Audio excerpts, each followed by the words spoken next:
അല്ലേലും എനിക്കറിയാവുന്ന ഇന്നത്തെ ദിവസം കുളവായിരിക്കുമെന്ന്. ഹലോ ഗൈസ്, ഇന്നത്തെ ദിവസത്തിനൊരു പ്രത്യേകത ഉണ്ട്. എന്താണെന്നറിയാമോ നിങ്ങൾക്ക്? ഇന്ന് ജൂലൈ 8. വേറൊന്നുമല്ല കേട്ടോ, ആനിവേഴ്സറിയോ ബർത്ത്ഡേ അങ്ങനെയൊന്നുമല്ല. ഇന്ന് പ്രൈവറ്റ് ബസ് സമരം. കേരളത്തിലൊട്ടാകെ ബസ് സമരം. ഒറ്റ പ്രൈവറ്റ് ബസ് പോലും ഓടത്തില്ല. ബസ് സമരം എന്ന് പറഞ്ഞിട്ട് കാര്യമില്ലല്ലോ, എൻ്റെ ഓഫീസിൽ നിന്ന് എനിക്ക് ലീവില്ല. അപ്പം പിന്നെ എന്തായാലും പോയേ പറ്റൂ.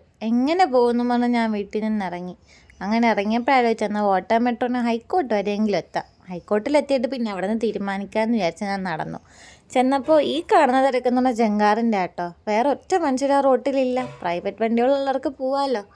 അങ്ങനെ ഞാൻ മെട്രോ സ്റ്റേഷനിൽ മെട്രോ ഉണ്ടാവുമെന്ന് പറഞ്ഞ് ചെന്നു. എനിക്ക് ഭാഗ്യത്തിന് ഒരു മെട്രോ ആ സമയത്ത് വന്നു. അങ്ങനെ ടിക്കറ്റ് എടുക്കാൻ കഴിഞ്ഞ പ്രാവശ്യത്തെ ഓർമ്മയിൽ ഞാൻ 40 രൂപ എടുത്തപ്പോൾ ആ ചേച്ചി പറഞ്ഞു മോളെ 30 രൂപ ഉള്ളൂ. പിന്നെ ടിക്കറ്റ് എടുത്ത് ഞാൻ ചെന്നു. ഞാൻ വിചാരിച്ച എത്ര തിരക്കൊന്നും മെട്രോ സ്റ്റേഷനിലില്ല കേട്ടോ. ഞാൻ വിചാരിച്ച് ബസ്സില്ലാത്തതുകൊണ്ട് മെട്രോന് ആൾക്കാർ കൂടുതലായിരിക്കുന്നു. എന്തായാലും ഈ സ്റ്റേഷനിൽ നിന്ന് 2 പേരുള്ളൂ കേട്ടോ. പിന്നെ ഇന്നത്തെ മെട്രോ യാത്രക്ക് ഒരു പ്രത്യേകത ഉണ്ട്. ഈ മെട്രോ ഫോർട്ട് കൊച്ചി പോയിട്ട് ഇന്ന് ഹൈക്കോർട്ടിൽ പോകുള്ളൂ. സാധാരണ അങ്ങനെയല്ല, നേരെ ഹൈക്കോർട്ടിലോട്ടാണ് പോകാറ്. 20 മിനിറ്റുള്ള മെട്രോ യാത്ര ഇന്ന് എന്തായാലും സമയം എടുക്കുമെന്ന് എനിക്ക് മനസ്സിലായി. ഫോർട്ട് കൊച്ചിയിൽ പോകുമ്പോൾ അതിൻ്റെതായ സമയം ഉണ്ടാവുമല്ലോ. ഇന്നത്തെ ദിവസം ഇങ്ങനെയൊക്കെ തന്നെ ആയിരിക്കുമെന്ന് എനിക്ക് നേരത്തെ അറിയാം. അതുകൊണ്ട് തന്നെ ഞാൻ വീട്ടിൽ നിന്ന് നേരത്തെ ഇറങ്ങി. പക്ഷേ ഈ മെട്രോ യാത്ര എത്തുമ്പോഴേക്കും ഞാൻ എൻ്റെ ഓഫീസ് ടൈം കഴിയുമോ എന്ന് എനിക്കൊരു സംശയം. പിന്നെ ഞാൻ അവിടെ നിന്ന് പുറപ്പെട്ടു. പോണ വഴിക്കുള്ള കാഴ്ചകളും മൊത്തം ഞാൻ പകർത്തി. മെട്രോ പുറപ്പെട്ടപ്പോഴേക്കും ഞാൻ ഫോൺ ഓണാക്കിയിരുന്നു. കാരണം ഇതെൻ്റെ ആദ്യത്തെ എക്സ്പീരിയൻസാണ്. വൈപ്പിൽ നിന്ന് കൊച്ചിയിലോട്ട് പോകുന്നത്. സാധാരണ ഞാൻ പറഞ്ഞ പോലെ നേരെ ഹൈക്കോർട്ടിലോട്ടാണ് പോകാറ്. അപ്പോൾ ഇതൊരു രസമായിരിക്കുമെന്ന് എനിക്ക് ഉറപ്പായിരുന്നു. പിന്നെ ഈ ഫോർട്ട് കൊച്ചിയുടെ സ്ഥലത്തെത്തുമ്പോൾ ഈ മെട്രോനൊരു ചെറിയ ആട്ടമുണ്ട്. അത് നമുക്ക് ജങ്കാറിനെ ഓർമ്മപ്പെടുത്തും ആ ഒരു ആട്ടം വരുമ്പോൾ. അങ്ങനെ ഞാൻ ഫോൺ ഓണാക്കി. ഞാൻ ഈ വൈപ്പിൽ നിന്ന് ഈ അറ്റം മുതൽ ആ അറ്റം വരെ ഞാൻ ഫോൺ ഓണാക്കി തന്നെയായിരുന്നു. നിങ്ങൾ കേട്ടിട്ടുണ്ടോ എന്നറിയില്ല, ചില സിനിമകളൊക്കെ പറഞ്ഞിട്ടുണ്ട് വൈപ്പിൽ നിന്ന് ഫോർട്ട് കൊച്ചിയിലോട്ട് ഈ ജങ്കാറ് എടുത്തത് ഒരു സുഖമാണ്. എൻ്റെ സ്ഥലമായതുകൊണ്ട് ഞാൻ പറയുന്നതല്ല, പക്ഷെ ശരിക്കും അതൊരു സുഖമാണ്.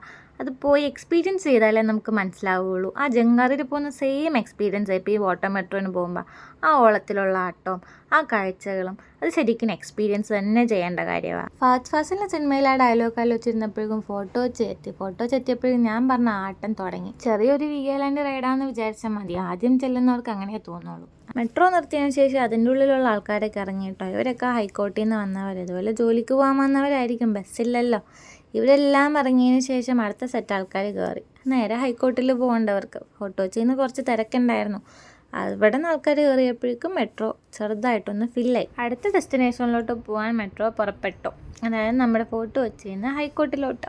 അപ്പോൾ പോകുന്ന വഴിക്കുന്നെങ്കിൽ കാണുന്ന പോലെ ചീനവലയും ജങ്കാറും ആസ്പിൻ വോളും ഒക്കെ കാണാം. അപ്പോൾ പെട്ടെന്നാണ് ഈ കാഴ്ചകളുടെ ലോകത്തുനിന്ന് എനിക്കൊരു ചിന്ത അങ്ങോട്ട് ഉദിച്ചത്. ഹൈക്കോർട്ട് വരെ എങ്ങനെയെങ്കിലും എത്തി. ഹൈക്കോർട്ടിൽ നിന്ന് എങ്ങനെ ഓഫീസിൽ പോകും? ഓഫീസ് എത്തുമ്പോഴേക്കൊരു ടൈം ആകുമല്ലോ എന്ന് ഞാൻ അപ്പോഴാണ് സത്യം പറഞ്ഞാൽ ചിന്തിച്ചു തുടങ്ങി. ആദ്യം നമുക്ക് അങ്ങനെയാണല്ലോ, ഏതെങ്കിലും ഒരു സ്ഥലത്തോട്ട് എത്തിയാൽ മതി എന്നാണല്ലോ.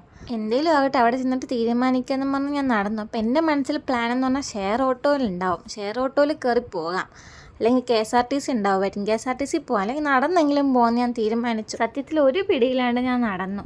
എന്തായാലും ഓഫീസിലെത്തിയില്ലെങ്കിൽ തിരിച്ച് ഈ മെട്രോ തന്നെ വീട്ടിൽ പോകാമല്ലോ. അങ്ങനെ ഉറപ്പിച്ച് ഞാൻ നടന്ന് ഹൈക്കോടതി ജംഗ്ഷനിലെത്തി. ഞാൻ അവിടുത്തെ എന്താ അവസ്ഥ നോക്കിയപ്പോൾ കുറേ ആൾക്കാരും ഉണ്ട്, ഓട്ടോ ഉണ്ട്, ബൈക്കും ഉണ്ട്. വണ്ടിക്കൊരു കുറവില്ല റോട്ടിൽ. എന്തേലും ആവട്ടെ എന്നും വിചാരിച്ച് ഞാൻ കുറേ ചേട്ടന്മാരും ചേച്ചിമാരും നിൽക്കുന്ന അവിടെ പോയിട്ട് നിന്ന്. അവരെങ്ങാനും ഷെയർ ഓട്ടോന് കയറി പോവുകയാണെങ്കിൽ അതിൻ്റെ കൂടെ പോകാമല്ലോ. ഒരു 10-15 മിനിറ്റ് ഞാൻ അവിടെ വെയിറ്റ് ചെയ്തു. എന്തേലും ഒരു മാർഗം. ഓട്ടോനും ആരും പോയില്ല, ബസ്സും വന്നില്ല. അങ്ങനെ ഒരു 5-10 മിനിറ്റ് കഴിഞ്ഞപ്പോഴേക്കും ഒരു KSRTC ബസ് ദൂരെ നിന്ന് വന്നിട്ടുണ്ട്. പിന്നെ ഒന്നും നോക്കില്ല, ഞാൻ അങ്ങോട്ട് ഓടി.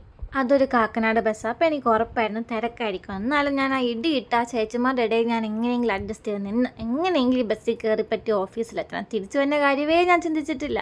അങ്ങനെ ആ ബസ്സിൻ്റെ ഉള്ളിൽ കയറിപ്പറ്റി ഞാൻ നിന്നു. ഭയങ്കര തിരക്കാണ്, ഒരു സ്ഥലമില്ല. അപ്പം നിങ്ങൾ വിചാരിക്കുന്ന ഇടിയിട്ട് പോകേണ്ട വല്ല കാര്യമുണ്ടോ? ഒരു വണ്ടിക്ക് പോയാൽ പോലെയെന്ന്. വണ്ടിയില്ല. ഞാനും വിചാരിച്ചു ഇതിൻ്റെ ഉള്ളിലിരുന്നപ്പോൾ നിങ്ങളെ കുറ്റം പറയാൻ പറ്റത്തില്ല ഇങ്ങനെ ചിന്തിക്കണേന്ന്. ഞാൻ വരെ ചിന്തിച്ചു. കുറച്ച് നേരം ഒന്നും വെള്ളം കൊണ്ടതിന് ശേഷം എനിക്ക് സീറ്റ് കിട്ടി 2ാമത്തെ സ്റ്റോപ്പിൽ ഞാൻ ഇറങ്ങുകയും ചെയ്തു. ബസ്സിൽ സീറ്റ് കിട്ടിയപ്പോൾ കുറച്ചൊരു എനിക്ക് ചിന്തിക്കാനുള്ള അവസരം കിട്ടി. അപ്പോൾ ഞാൻ ചിന്തിച്ചിട്ടോ തിരിച്ചെങ്ങനെ വരുമെന്ന്. അച്ഛനെ വിളിക്കുകയോ യൂബറിനോ എങ്ങനെയെങ്കിലുമൊക്കെ പോകാമെന്നങ്ങനെ തീരുമാനിച്ചു. പണിമുടക്കാണെങ്കിലും വണ്ടികൾക്ക് കുറവില്ല കേട്ടോ. അങ്ങനെ അത് നോക്കി 2 സ്റ്റോപ്പ് കഴിഞ്ഞപ്പോഴേക്കും ഞാൻ ഇറങ്ങി ഓഫീസിലോട്ട് നടന്നു. ഓഫീസിൽ ചെന്ന് സിസ്റ്റം ഓണാക്കി പണിയെടുക്കാൻ തുടങ്ങി. കാരണം ഇതൊക്കെ ഞാൻ മറക്കും. എന്ത് ചെയ്യാനാ, പണിമുടക്കിൻ്റെ ഒന്നും പണിയെടുക്കാനുള്ള എൻ്റെ ആത്മാർത്ഥം കൊണ്ട് ഞാൻ 6 മണി വരെ പണിയെടുത്തു. ഇതെൻ്റെ മാത്രം എക്സ്പീരിയൻസ് അല്ല കേട്ടോ. ഇന്ന് സാധാരണക്കാരെല്ലാവരും ജോലിക്ക് പോയത് ഇങ്ങനെ തന്നെയാണ്. നിങ്ങളെങ്ങനെയാണ് നിങ്ങളുടെ ഓഫീസിലെത്തിയെന്നുള്ള എക്സ്പീരിയൻസ് നിങ്ങൾ കമൻറ്റ് ചെയ്യുക.